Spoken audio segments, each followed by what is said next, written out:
Agora a gente vai estudar os tipos de gráficos. Então, o nosso primeiro gráfico é o gráfico de colunas.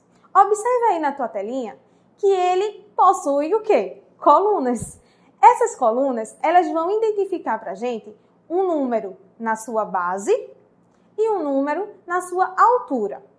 Perceba que nos gráficos de colunas, essas bases, esses retângulos, ele tem base fixa, certo? E vai alterar essa altura de acordo com a informação gerada. Então, por exemplo, como a gente viu, esse gráfico tem título, ótimo, e o título dele é Número de usuários de celular no mundo.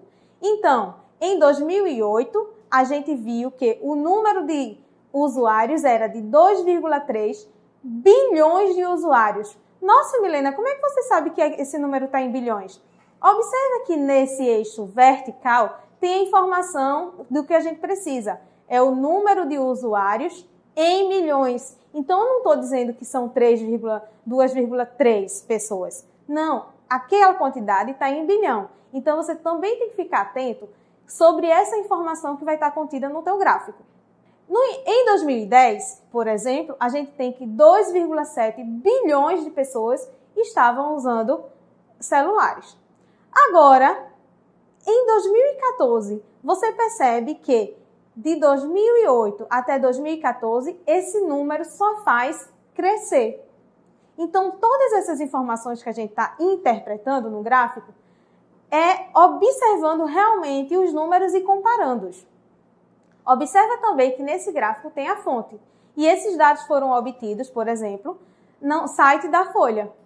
Observa sempre isso, tá?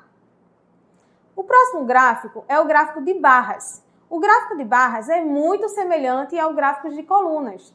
Só que agora a barra, o nosso retângulo, ele vai estar deitadinho. A base dele, a altura dele, por exemplo, vai estar coladinha no eixo vertical. Então, vamos ler aqui o título do nosso gráfico. Principais causas de conserto de telefone celular. Foi um exemplo que a gente viu lá no início da aula. Então, a gente tem que um eixo está falando sobre o número de consertos e no eixo vertical está falando sobre as causas desse conserto.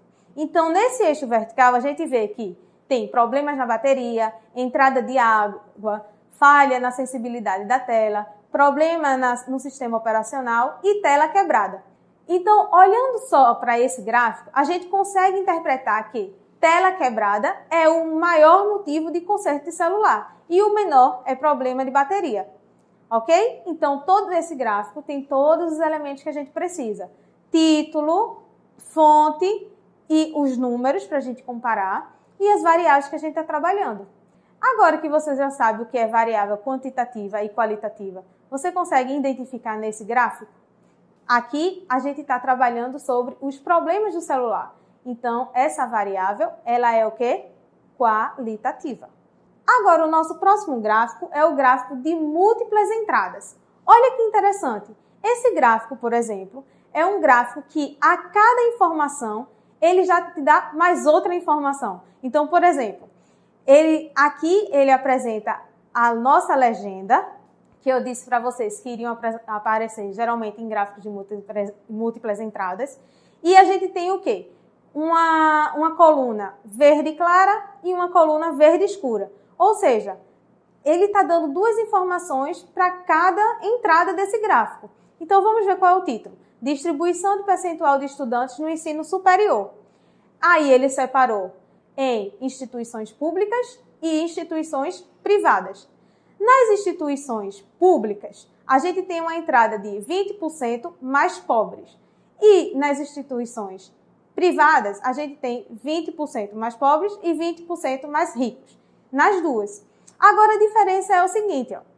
A gente está vendo que nessa entrada de 20% mais pobre ou 20% mais ricos, a gente tem duas outras entradas, que é o quê? O ano. Então, ele faz a comparação entre o ano de 2004 e o ano de 2013. Essa corzinha diferente para cada ano, para distribuir na nossa tabela, no nosso gráfico, desculpa, a gente chama de legenda.